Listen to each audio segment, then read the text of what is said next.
بسم اللہ الرحمن الرحیم یا ایہا الذین آمنوا اتقوا اللہ ولتنظر نفس ما قدمت لغد واتقوا اللہ ان اللہ خبیر بما تعملون۔ اے ایمان والو، اللہ سے ڈرتے رہو اور ہر شخص کو دیکھنا چاہیے کہ اس نے کل یعنی آخرت کے لیے کیا سامان بھیجا ہے، اور ہم پھر کہتے ہیں کہ اللہ سے ڈرتے رہو، بے شک اللہ تمہارے سب اعمال سے خبردار ہے۔ بسم اللہ الرحمن الرحیم، الحمد للہ رب العالمین، والصلاة والسلام على اشرف الانبیاء والمرسلین وعلى آلہ واصحابہ اجمعین ومن تبعہم بإحسان الى یوم الدین۔ قابل صد احترام حضرات شائقین و شائقات سچا پیغام، السلام علیکم ورحمۃ اللہ وبرکاتہ۔ آج کی محفل میراث النبی کے نورانی پروگرام میں آپ کا استقبال ہے۔ اہلا و سہلا مرحبا۔ ہم آپ تمام حضرات و مستورات کا خیر مقدم کرتے ہیں۔ محترم حضرات و خواتین، تعلیم کا آغاز ہو رہا ہے۔ سب سے پہلے آداب تعلیم کا لحاظ کرتے ہوئے تعلیم کی طرف متوجہ ہو جائیں۔ پورے دھیان سے سننا، عمل کی نیت سے سننا اور تبلیغ کی نیت سے سننا، یعنی سنی ہوئی باتیں دوسروں تک پہنچانے کے جذبے سے سننا۔ چند خاص آداب تعلیم ہیں، امید ہے کہ آپ حضرات ان آداب کا ضرور خیال رکھیں گے۔ جزاکم اللہ۔ بسم اللہ الرحمن الرحیم۔ حضرت کعب ابن مالک رضی اللہ عنہ کی توبہ۔ غزوہ تبوک کے لیے 10,000 صحابہ جمعرات کے دن نبی صلی اللہ علیہ وسلم کی معیت میں چلے۔ 3,000 صحابہ ایسے تھے جو مدینہ منورہ میں رہ گئے۔ ان میں سے ایک کعب ابن مالک بھی تھے۔ ان کا تعلق قبیلہ خزرج سے تھا۔ وہ فرماتے ہیں کہ میرے پاس 2 اونٹنیاں تھیں، اس سے پہلے ایسی 2 اونٹنیاں کبھی نہیں تھیں، اور گھر میں بیویاں بھی تھیں۔ میں نے سوچا کہ میں نے جہاد پر تو جانا ہی ہے، چلو ایک اور دن بھی گھر میں گزار لیتا ہوں، اس طرح گھر والے بھی خوش ہو جائیں گے، اور میرے پاس تیز سواری بھی ہے جس کی وجہ سے میں جلدی پہنچ جاؤں گا۔ بالفاظ دیگر انہوں نے یہ کہا کہ مال و جمال نے مجھے روک لیا۔ فرماتے ہیں کہ میں آج کل ہی کرتا رہا اور کہتا رہا کہ میں پہنچ جاؤں گا۔ مدینے میں جو لوگ پیچھے رہ گئے تھے ان میں سے 1-2 کے علاوہ باقی سب منافقین ہی تھے۔ میں جانے کے لیے سوچتا ہی رہا، بالآخر پتہ چلا کہ وہ قافلہ واپس آ رہا ہے۔ اب مجھے محسوس ہوا کہ مجھ سے تو بڑی غلطی ہو گئی، مجھے تو چلے جانا چاہیے تھا۔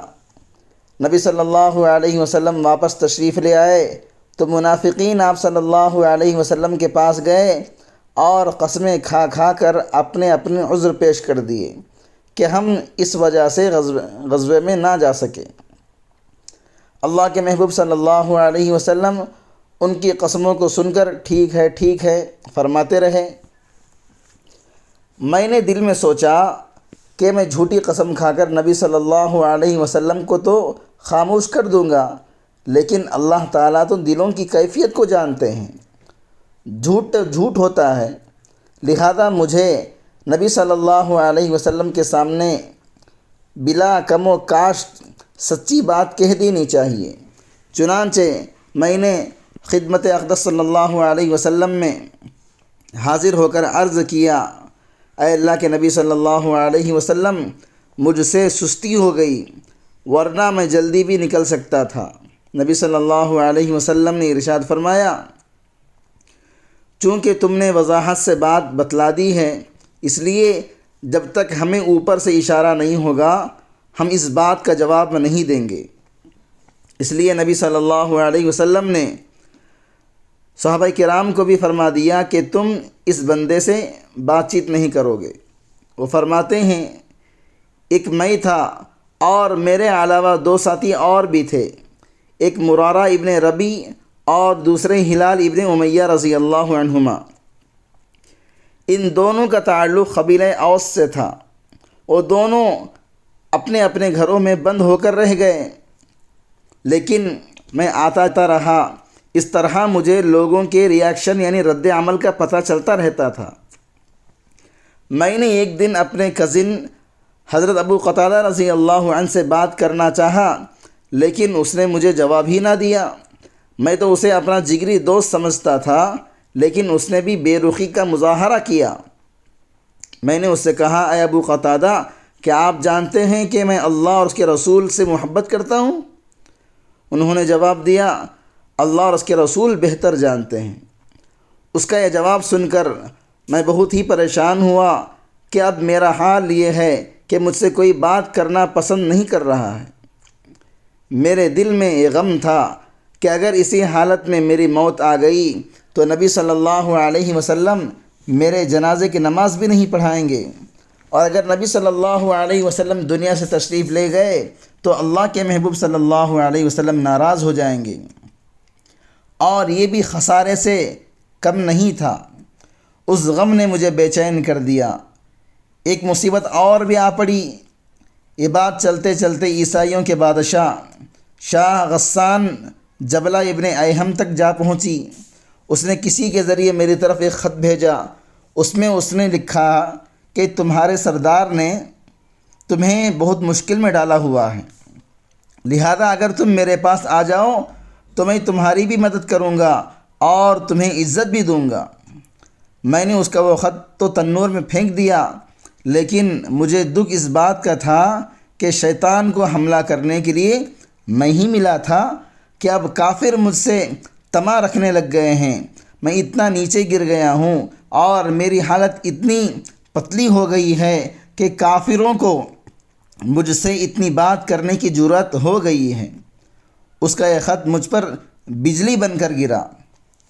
بڑی مشکل سے 40 دن گزرے تھے کہ نبی صلی اللہ علیہ وسلم کی طرف سے پیغام ملا کہ بیوی سے بولنا بھی بند کر دو۔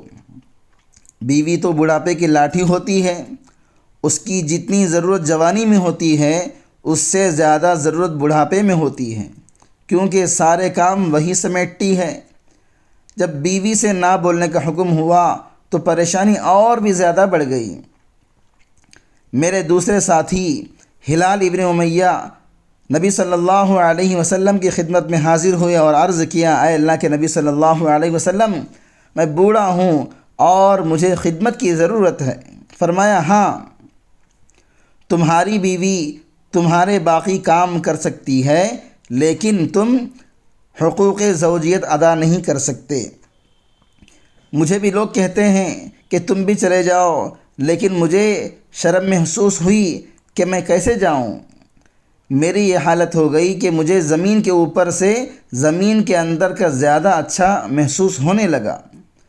زمین اپنی فراخی کے باوجود مجھے تنگ محسوس ہونے لگی، حتیٰ کہ زمین باوجود اپنی فراخی کے ان پر تنگ ہو گئی۔ مجھے اللہ کے سوا کوئی ملجا اور ماوا نظر نہیں آتا تھا۔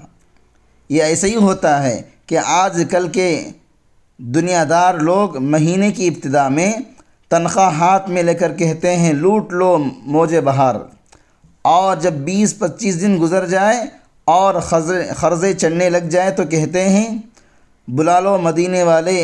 بندے کا یہی حال ہے کہ جب دکھ ہوتا ہے تو اللہ یاد آ جاتے ہیں۔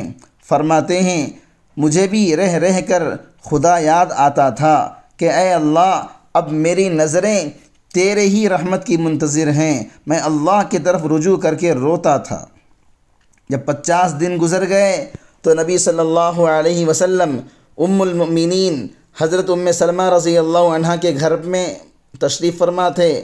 وہیں اللہ رب العزت نے وحی کے ذریعے اپنے پیارے حبیب صلی اللہ علیہ وسلم کو ہماری توبہ کی قبولیت کی خوشخبری دے دی۔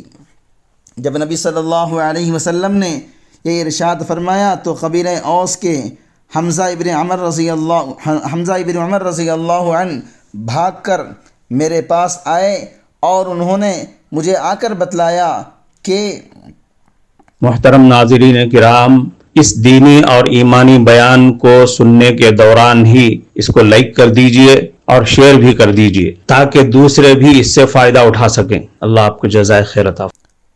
اللہ رب العزت نے آپ کی توبہ قبول کر لی۔ یہ میں خوشخبری سن کر اتنا خوش ہوا کہ میں نے جو 2 کپڑے پہنے ہوئے تھے میں نے وہیں اس کو ہدیے میں دے دیے۔ جب میں مسجد میں آیا تو حضرت طلحہ رضی اللہ عنہ نے مجھے مبارکباد دی۔ فرماتے ہیں حضرت طلحہ رضی اللہ عنہ کی یہ مبارکباد مجھے کبھی نہیں بھولے گی۔ واقعی یہی بات ہے کہ مشکل وقت میں جو کوئی محبت کا بول دے اور پیار کی نگاہ سے دیکھے، اس کا وہ احسان بندے کو زندگی بھر یاد رہتا ہے۔ اس کے بعد نبی صلی اللہ علیہ وسلم نے بھی مجھے مبارکباد دی، جس کی مجھے انتہائی خوشی ہوئی۔ اللہ اکبر کبیرہ، وہ سچ بولا تھا، اس کی برکت سے اللہ تعالیٰ نے معاملے کو ٹھیک فرما دیا۔ اس سے پتہ چلتا ہے کہ سچ واقعی نجات دے دیتا ہے۔ کفارہ مجلس کی دعا پڑھ لیجئے۔